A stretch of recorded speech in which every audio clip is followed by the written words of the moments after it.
Okay, guys, with Endgame and underway and the Infinity Saga over, it's time to look forward to Phase 4. And with no end credit scene, other than, looking back on Iron Man and, reflecting on the actors, there's really no end credit scene. But the movie more than makes up with it for so many, by teasing it so many things. And it's not just teases where it's like throwaway teases. No, they have evidence to back it up that these teases mean stuff. So, like, when Cap gives his shield to Falcon, it means stuff because Falcon's getting his own show shared with Winter Soldier, which brings me into today's discussion, which is the MCU Phase 4. And let's start by talking about it. With, Cap giving his shield to, Falcon, because I think it's a good way, and people are like, how did he get the shield? Well, it's like, I'm sure if Howard Stark figures out that Captain America's alive, I'm sure he'd get his hands on another shield, so why do you worry about that stuff? But anyways, it's the whole fact that he gives it to Falcon. So it seems like Falcon might be, the man in charge about the show. Like, it's Falcon and Winter Soldier, but, I mean, I don't know if this really matters, but, like, in the title, it's Falcon and the Winter Soldier. So who's the sidekick and who's the hero? Obviously, maybe it's both equally, which makes sense, because I think they're both, like, on the same level. If anything, the Winter Soldier would be a more eligible leader. But with Falcon with shield, it has emotional touch, and it kind of shows what the direction that could come over. And I get, and don't think fast that, Falcon's gonna be the next Captain America. No, there's only one Captain America. That's Steve Rogers. Just because you hand over the shield does not make him the man. He will always be Sam Wilson. Captain America will always be Steve Rogers. Maybe he'll pass over to Captain America. But I do like the idea of a Captain America archetype in Falcon. And it kind of makes sense because, Falcon, a complaint about Falcon is his story has always been hooked under Captain America, right? Steve Rogers. But I think now he can truly individualize him. And it makes sense to give it to Falcon more than Bucky. Less, I'm not basing this off the comics, based on what they presented in the MCU. You can just simply tell by the way that the storytelling is, I think, Bucky and Winter Soldier is his own identified thing, has his own story arc that is not, Bucky's story arc is not, I feel like, it kind of is, but connected to Captain America's heavily, but Falcon's just feels like attached. As with Winter Soldier, he has enough going for him that I feel like having a Captain America mantle is too much for Winter Soldier, and after all, he's sharing his TV show, so you kind of want them both to be on the same level. And what better to legitimately make him a somewhat of a Captain America type. Again, I'm not fully saying, he's going to be the new Captain America, but I just think there's only one Captain America, just like there's only one Iron Man. The guy under the suit, See what I'm getting with that? But yes. And maybe, and I think I'm excited to see their missions. I'm excited to see where they go from here on. But yeah. And I think, which brings us into the next topic, which is Guardians of the Galaxy Volume 3. Because I think I've already said how I'm really excited for this one. But after seeing Endgame, because this was all before Endgame, but after seeing Endgame, and all the promise and all the setup it kind of gets subtly, it just makes sense that it needs to be James Gunn, as he's one of the producers on this film, and you can tell when he puts in his little touch. Because remember, this is all before he got fired and then rehired. Remember that. But I think it kind of feels like you kind of think about all the reasons why he probably needed to be rehired, because I think there's more than just figuring out that Disney made a mistake with firing him, but also that they truly needed with them. And now you make sense of that, because he already wrote the script, and it just seems like if anybody can make having Thor on screen, literally, it was Chris Hemsworth on screen with Chris Pratt and Karen Gillan with Rocket and Groot. It takes James Gunn to do it, because he already has an idea set that is presented in that film that I don't think any other director and producer or anything like that can truly translate but James Gunn, because I thought one of the greatest parts about Infinity War was some of the funniest, if maybe not the best parts, but some of the funniest parts came with Thor going with the Guardians, and I could just rewatch that clip on a loop because it has that funny humor between the Chris's, because you kind of already seen that with Hemsworth and Evans, but we got some of that with Hemsworth and Pratt, but we truly want to see it truly develop in a full film.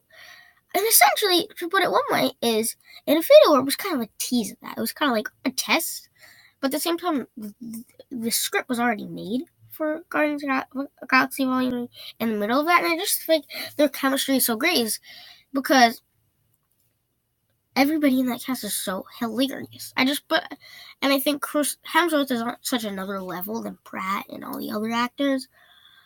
But think about it. Look at an all-star funny cast. Rocket, Star-Lord, and Drax are on themselves super hilarious. And if you sprinkle in Thor, which is like a heavyweight in the funny world, because you can get great action because he's a physical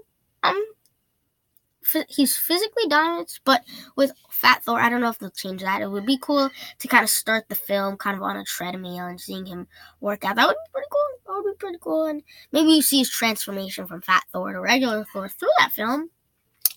That would be pretty cool. But yes, I do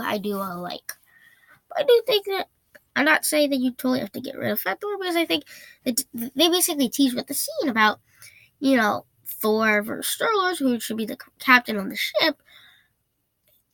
It's kind of cool as like kind of a role reversal of Thor's the one fat and he's the one skinny sweat. I kind of like that dynamic. I think. And then as far as what could be a possible plot as well, I kind of say that it's probably them looking for 2014 Gamora. And maybe it would be I think it would be a better dynamic if 2014 Gamora dusted with the snap against Thanos' army, because she was part of Thanos' army. But if not, I totally get it. I don't think it's confirmed nor denied that she was dusted or she was alive. And maybe the Gamora she was looking for was Soul Stone Gamora. Now I like that dynamic. And maybe, through it all, Adam Warlock sees them on a planet because he's been looking for them. And the plot kind of puts it in motion as you got the Guardians determined to do one thing and Adam Warlock determined to do another. And that could lead to another dynamic. Obviously, I truly don't know this, so anything could happen. I'm not sure. But who knows? But who really knows? That's kind of could be a cool dynamic here. And next, the final thing I want to get to, or there's a few more things I want to get to. Sorry. Not my last, but first is going to be the Black Widow movie. Yes, my interest for this film is at an all-time peak. That's probably ever going to be until the trailers and stuff. And that's because they mentioned Budapest again. And because Black Widow is so amazing in this film. Not just Black Widow, but Hawkeye. And I think what's so it is automatically you just think of Avengers, and kind of the two people you kind of cancel out as like the obviously weaklings would be Black Widow and Hawkeye. But in this film, they stepped up their game. It made all 6 of the Avengers look strong and had their own arcs in this film. And I think what bigger was Hawkeye's and Black Widow's. And I think Black Widow actually made a sacrifice. And I think they mentioned Budapest again because they knew the direction. They teased something. They wouldn't like Budapest was kind of interesting as kind of like almost like a Easter egg in Avengers. But you reference it again. That no longer becomes an Easter egg. It becomes more of a tease. And think about I think it's gonna be pretty cool because I don't want the sacrifice of Black Widow to not be worth it. At least not in her very next film she's in. It doesn't make it worth it. Not the very next Marvel film. Let it at least marinate. Same thing with Cap. Same thing with Iron Man. I don't want to see just because Cap's. You don't want to. Just because you could doesn't mean you should. Just because you could, set a Captain America movie in the 50s, the 60s, which is kind of cool because you can do a Captain America film at any point of Chris Evans' life because he's never going to be probably 100. But I don't really want that yet. Same thing with bringing back Black Widow and Iron Man. I don't want that yet. I want to let their sacrifices and their journey come to an end and let that marinate. Let that sit. Let that soak in that they're gone. Because right now, I still haven't soaked in. It's been like a week since it came out, since I've seen it, So it's not like it's fully digested yet. And once it fully digests, you kind of want it to be the reality you have to live in first. Similar to the Avengers. Like, you want the Avenger. Not only do you want us as a viewer to let it marinate that they're dead and their journey has came to an end. No, you want it to make it seem like the Avengers had to let it marinate, like digest it, let them have to live in a reality where these characters are no longer with us. See what I mean? And so I think the Budapest is probably the best way is because it's a story that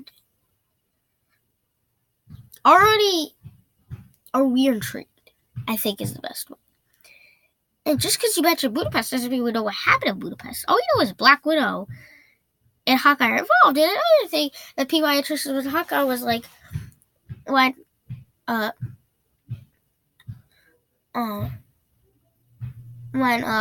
Hawkeye's like when they're fighting to sacrifice for them to sacrifice themselves, Hawkeye's like, I've done terrible things, and then Black Widow's like, you never judged me on my worst actions and my worst moments. I'm paraphrasing a little bit because I don't know it. I've only seen it once, and I'm seeing it twice on Sunday. But yeah, I think that's really always like, what's her worst actions? Are you talking about Civil War? Are you talking about something in Infinity War?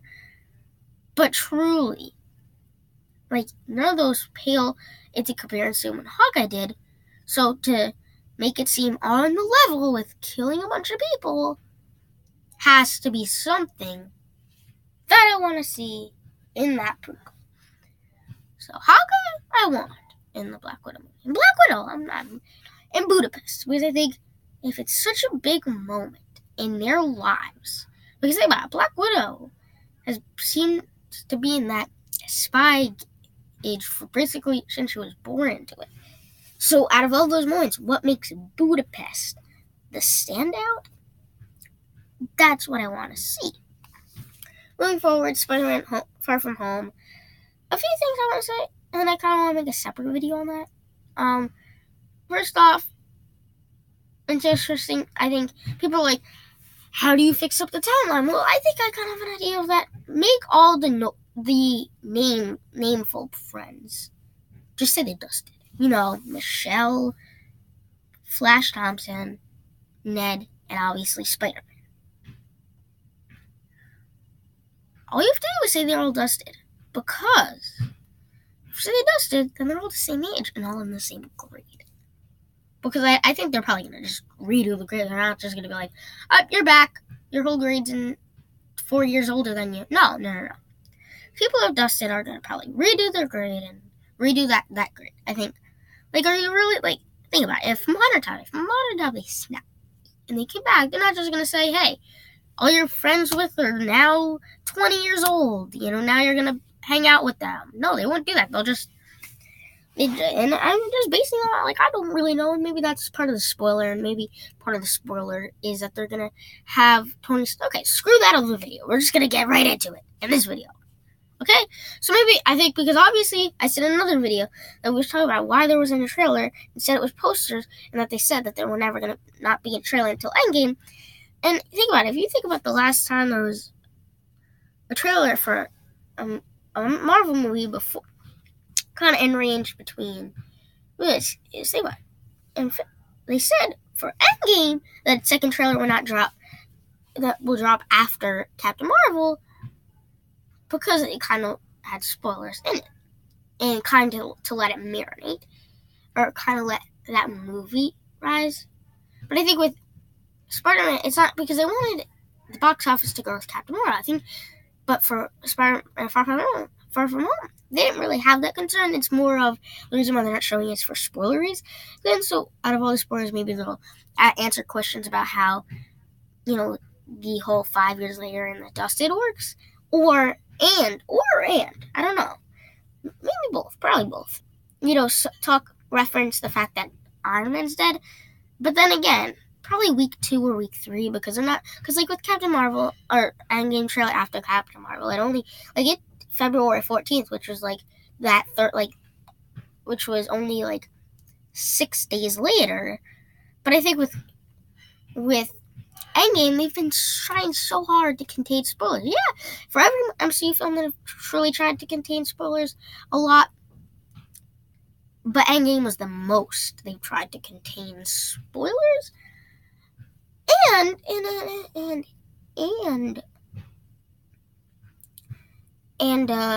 why would they let the ball drop there? Why would they just decide, you know what, it's been out for a week, we could spoil it. There's plenty of people who still haven't seen it for the simple, not that they're not a diehard fan, but that tickets go off sale so quickly they just didn't realize it came out and then forgot to buy it, and now it's too late. So it would be, if the ultimate goal is to not spoil it, people, why would you spoil it for the people who are seeing it the first and second week and then drop the ball there? Maybe they will, and maybe they probably will at like third or fourth week, but because at that time you could definitely tell that you either are seeing it or not. Like, are you really that big of a fan if you haven't seen it then? I don't know, like tough luck in a way. But yeah. Oh, and if you haven't seen it, quick tip, watch the other 21 MCU films. That's just a tip.